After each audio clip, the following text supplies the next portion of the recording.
Le PSG veut frapper très fort cet été lors du mercato pour combler un certain Kylian Mbappé. Igor Tudor va rencontrer Pablo Longoria pour évoquer son avenir et la déprime de Mohamed Salah. On vous explique pourquoi, c'est le programme du Journal du Foot numéro 1309.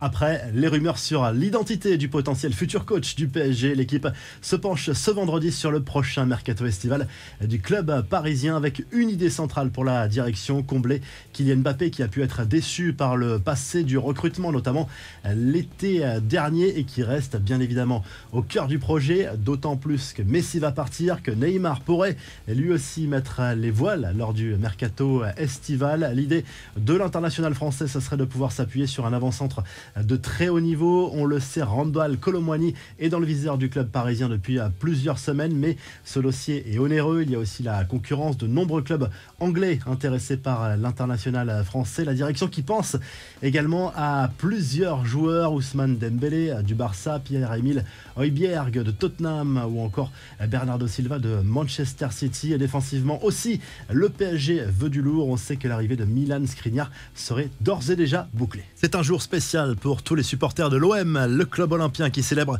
ce vendredi le 30e anniversaire de la victoire en Ligue des Champions. C'était le 26 mai 1993 face à l'AC Milan à Munich. De nombreuses festivités sont prévues pour l'occasion. Les supporters de l'OM vont se réunir notamment sur le littoral de la ville pour un craquage géant de fumigène avec une longue chaîne humaine sur plusieurs kilomètres. L'un des parvis du Vélodrome va porter bientôt le nom de Bernard Tapie, président emblématique du club. Une statue du boss pourrait même être érigée à l'avenir devant l'enceinte du club.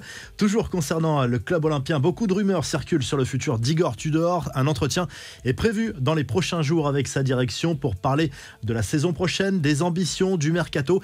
Le technicien croate assure avoir une relation de confiance et sincère avec les dirigeants marseillais, ce qui laisse penser qu'il pourrait rester. Mais attention, Tudor est très sollicité sur le marché. Les infos en bref, la réponse de la presse allemande sur la rumeur d'une potentielle arrivée de Lucas Hernandez au PSG. D'après Bild, le défenseur français est encore très loin de Paris et il n'existe aucun accord avec le joueur. Le journal allemand va plus loin en assurant que le club bavarois n'a aucune intention de le laisser partir cet été et compte même le prolonger au plus vite. Mohamed Salah va-t-il quitter Liverpool cet été? En tout cas, son message posté sur les réseaux sociaux laisse planer le doute. L'attaquant égyptien est dévasté, dit-il, après la non-qualification de son équipe pour la prochaine Ligue des Champions. C'est la victoire de Manchester United face à Chelsea jeudi soir qui a mis fin au rêve de remontada des Reds dans la course top 4. Je suis désolé, mais il est trop tôt pour un message stimulant et optimiste. Nous vous avons laissé tomber et nous nous sommes laissés tomber, a poursuivi Salah dans ce message. Les confidences touchantes de Samuel Umtiti sur ses dernières années difficiles au Barça. Aujourd'hui épanoui à Lecce, l'ancien Lyonnais ne prononce pas le mot de déprime, mais on en est tout proche. J'ai entendu que je ne suis plus un joueur de foot, que je suis un mannequin avec ses photos sur Instagram. Ça a été compliqué, vraiment difficile à tous les niveaux. Je me suis beaucoup enfermé, je suis resté seul, c'était très compliqué, a reconnu Umtiti. Enfin, un message très maladroit sur Instagram, signé Raúl de Tomás, qui a voulu apporter son soutien à Vinicius, victime d'insultes racistes à Valence dimanche en Liga.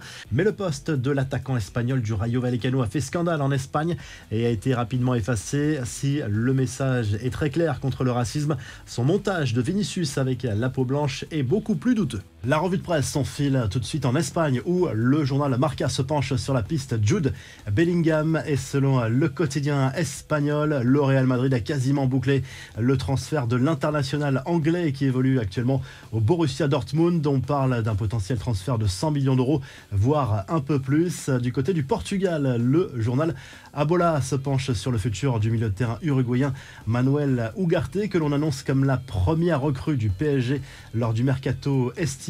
Mais il y a une nuance puisque Chelsea est également sur le coup et pourrait payer également à la clause libératoire du joueur estimée à 60 millions d'euros. Il évolue au Sporting à Portugal, c'est un gros ratisseur. Et du côté de l'Italie, la Gazzetta dello Sport se penche sur la prochaine finale de Ligue des Champions entre l'Inter Milan et Manchester City et les plans de Simone Inzaghi pour contrarier ceux de Pep Guardiola. L'Inter, en attendant, va tenter de valider son billet pour la prochaine C1 ce week-end face à l'Atalanta Bergame. L'AC Milan va tenter d'en faire autant. Si le journal du foot vous a plu, n'oubliez pas de liker et de vous abonner. On se retrouve très vite pour un nouveau journal du foot.